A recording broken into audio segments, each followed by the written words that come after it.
जी से। जय अम्बे।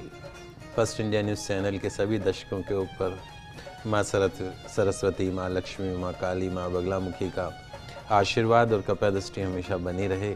आप सभी का कल्याण हो।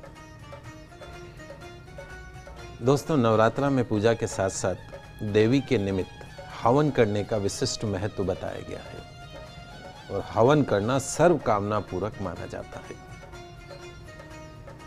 अधिकांश परिवारों में वैसे अगर देखा जाए तो एक कंडा गरम कर लेते हैं, उस कंडे के ऊपर लौंग के जोड़े, गूगल, घी और हवन सामग्री डालकर ही देवी की ज्योत जलाई जाती है, जिसे हम कहते हैं ज्योत देखना। भगवान की आराधना की कई विधियां हैं और सभी भक्त अपनी श्रद्धा के अनुसार माता रानी को प्रसन्न करने की चेष्टा करते हैं। किसी विधि में कोई कमी नहीं है, खाली आप इस तरीके से ज्योत जलाते हैं तो उसमें भी कोई कमी नहीं, क्योंकि माँ तो भाव की भूखी है। इन्हीं विधियों में से एक विधि है हवन करना। हवन अर्थात देवी देवताओं की पूजा अर्चना। इसे अग्निहोत्र भी कहते हैं। ऐसी मान्यता है कि हवन से देवता प्रसन्न होते हैं। जो देवताओं को जो भोजन मिलता है जब आप हवन करते हैं, उन्हीं से उनको भोजन मिलता है।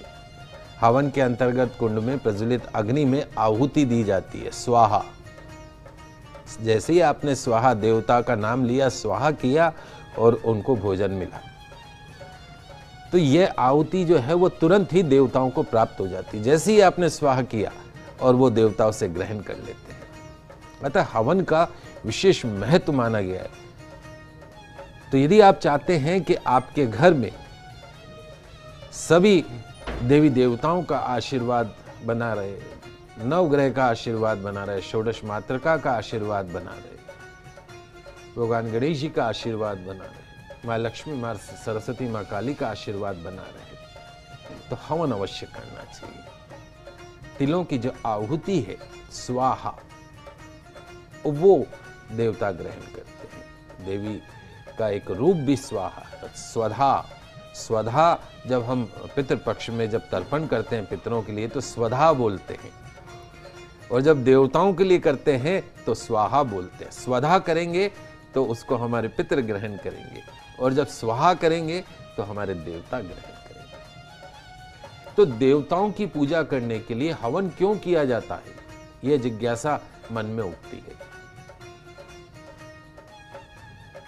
वास्तव में देवता जैसे हम टीवी वगैरह पे देखते हैं उस रूप में नहीं होते हैं। सूक्ष्म शरीर वाले होते हैं, अर्थात दिखाई नहीं देने वाले। अग्नि में हवन किए गए द्रव्य की गंध उनको प्राप्त होती है और वो इसी से तुरंत ही संतुष्ट हो जाते हैं। इसलिए स्वाहा बोलते हुए यज्ञ की पवित्र अग्नि में देवताओं को आहुति दी जाती है, और देवताओं की प्रसन्नता से हवन करने वाले भक्तों की सारी मनोकामनाएं स्वतः ही पूर्ण हो जाती है, और देवताओं की कृपा के साथ साथ में अक्षय पुण्य की प्राप्ति होती है।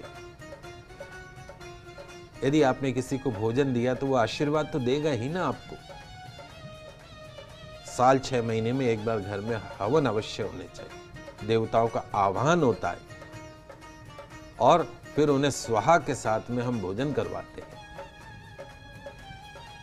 रोज हमें अपने शरीर को चलाने के लिए भोजन की आवश्यकता पड़ती है, तो उन देवताओं को भी जो भोजन प्राप्त होता है वो जब तक आप यहाँ से स्वाहा नहीं करेंगे तब तक उनको भोजन प्राप्त नहीं होता है। तो कोशिश करिए साल 6 महीने में, 2-3 महीने में, हर महीने कम से कम घर में एक हवन जरूर रखिए। ऐसा नहीं है कि हवन का सिर्फ धार्मिक महत्व है, इसका वैज्ञानिक महत्व भी माना गया है। साइंटिफिक भी इसको प्रूव किया गया है। हवन करने से वातावरण जो है वो शुद्ध हो जाता है। तो जब वर्षा नहीं हो रही होती, अकाल पड़ रहा होता है, तो देवताओं का आह्वान करते हैं और वर्षा शुरू हो जाती है। वर्षा से ही हमें जल, अन्न आदि प्राप्त होता है। चूंकि हवन में कई औषधीय गुण वाली सामग्रियां प्रयुक्त की जाती हैं, जिससे हवन का जो धुआं उठता है, कई तरह के उसमें औषधीय जो गुण हैं वो उसमें मिक्स हो जाते हैं। तो वातावरण में मौजूद जितने भी विषैले कीटाणु हैं वो खत्म होते हैं। हमारी जो स्किन है उसकी रोग प्रतिरोधक क्षमता भी बढ़ती है। तो आज सभी आप दर्शकों की सुविधा के लिए हवन की सरल विधि समझाने का प्रयास कर रहा हूं। सर्वप्रथम कुश के अग्रभाग से वेदी को साफ कर एक वेदी बना लीजिए। आजकल तो बाजार में रेडीमेड में मिलता है, वो चाहे तो वो, नहीं तो ईंटों और मिट्टी की वेदी भी आप बना सकते हैं। हवन कुंड रेडी मिलता है बाजार में। कुंड का लेपन करें, गोबर जल इत्यादि से उसको शुद्ध करें। वेदी के मध्य में बाएं से 3 रेखाएं दक्षिण से उत्तर की ओर पृथक पृथक खड़ी खींचनी है आपको। चतुर्थ में तीनों रेखाओं में यथाक्रम अनामिका व अंगूठे से कुछ मिट्टी जो है वो उठा के आपको हवन कुंड से बाहर रख देनी है। पंचम संस्कार में दाहिने हाथ से शुद्ध जल जो है वो वेदी के ऊपर छिड़कना है, शुद्ध करना है। तो ये पंचभूत संस्कार बोलते हैं। उसके बाद आगे की जो क्रिया है उसमें अग्नि प्रज्वलित करके अग्निदेव का पूजन किया जाता है, उनका आह्वान किया जाता है। और फिर मैं आपको मंत्र बता रहा हूँ जिससे शुद्ध देशी घी से आहुति देनी चाहिए। एक जल प्रोक्षण जिसको कहते हैं, दीपक में जल भर के अग्नि के चारों तरफ एक कोने में रख दीजिए। ओम प्रजापते स्वाहा इदम प्रजापते नमः। अग्नि में आपने भोग दिया, उसके बाद में जो वो सुवा है जिससे आप आहुति दे रहे हैं घी की, वो फिर उस दीपक में जिसमें जल भरा हुआ है उस पर टच करना है वापस। ओम अगेन फिर आप घी भरिए, ओम इंद्राय स्वाहा इदम इंद्राय नाममा, फिर उस पर दीपक पे टच करके वापस घी भरिए। ओम अग्ने स्वाहा इदम अग्ने नाममा। ओम सोमाय स्वाहा इदम सोमाय नाममा। ओम भू स्वाहा इदम अग्ने नाममा। ओम भुव स्वाहा इदम वायवे नाममा। ओम स्व स्वाहा इदम सूर्याय नमः। ओम ब्रह्मणे स्वाहा इदम ब्रह्मणे नमः। ओम विष्णवे स्वाहा ओम इदम विष्णवे नमः।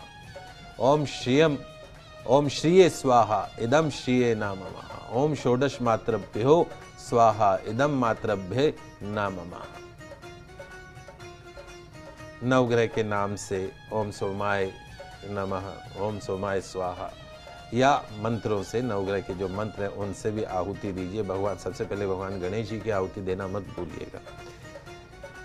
यदि आपने दुर्गा सप्तशती के पाठ किए हैं तो जो 700 श्लोक हैं उनकी आहुति जाती है। नवाण मंत्र से जाप का विशेष महत्व माना जाता है। ओम ऐं ह्रीं क्लीं चामुंडाय विचे, और कुछ भी नहीं कर सके तो हवन में सिर्फ 108 बार ओम ऐं ह्रीं क्लीं चामुंडाय विचे स्वाहा, ओम ऐं ह्रीं क्लीं चामुंडाय विचे स्वाहा, घी और तिलों की आहुति आपको देनी है।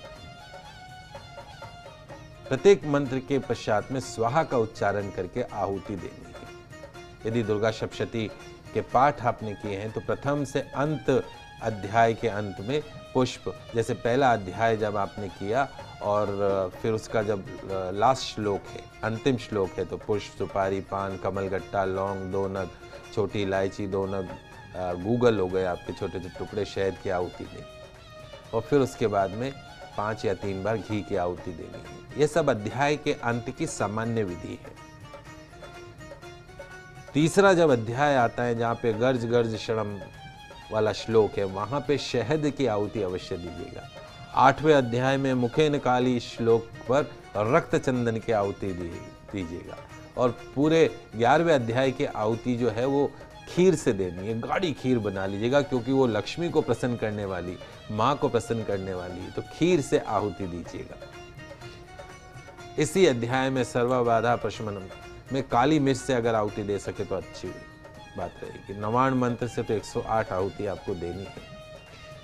सभी जो हमने देवी देवताओं का आह्वान किया था उन सभी देवी देवताओं के नाम से आपको आहुति देनी है।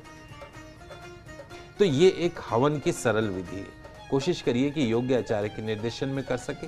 यदि पंडित अवेलेबल नहीं है तो मैंने जो सिंपल सा आपको बताया है उस तरीके से स्वाहा करेंगे, देवताओं के नाम से स्वाहा करेंगे, क्योंकि आप दिल से पुकार रहे। मंत्रों की आवश्यकता नहीं है। यदि आपने दिल से पुकारा है तो भगवान को आना ही पड़ेगा। जहां श्रद्धा है वहां विश्वास। मैं आपको एक घटना बताता हूं, कल की घटना है, जयपुर की ये घटना है। माता रानी का जो हमारा दरबार है, मैंने एक चमत्कार देखा, एक मिरेकल देखा। कल एक बच्ची है, 11 साल की बच्ची, बुरी तरीके से डेंगू से पीड़ित, उसकी जो प्लेटलेट्स हैं वो 2000 पे रह गई। 2000 पे डॉक्टर एक तरीके से डेथ डिक्लेयर कर देता है। 2000 प्लेटलेट्स। वो बच्ची कल हमारे मंदिर में बैठ के उसने माता रानी को खूब भजन सुनाए। मिरेकल। डॉक्टरों के हिसाब से वो जी नहीं सकती, लेकिन पिछले 9 दिनों से कंटिन्यूस वो बच्ची जी रही है। इसको आप क्या कहेंगे? चमत्कार, विश्वास, आस्था, श्रद्धा। तो आप श्रद्धा से जो भी काम करते हैं भगवान निश्चित तौर पे उसको सुनता है। तो हवन की इस विधि के बाद में पूर्णाहुति करना ना भूलें। पूर्णाहुति करें और भोग जो आपने बनाया है, यदि आपके घर में कोई कन्या पूजन के लिए आपने बुलाया तो ध्यान रखिएगा छोटी कन्या से आहुति अवश्य दिला दीजिएगा। छोटी कन्या से आहुति दिलाई तो निश्चित तौर पे मां उसको ग्रहण करती है। भोग दीजिएगा, भोग का भी अग्नि में भोग लगाइएगा और उसके बाद में अंत में आरती कीजिएगा परिवार सहित में, पुष्पांजलि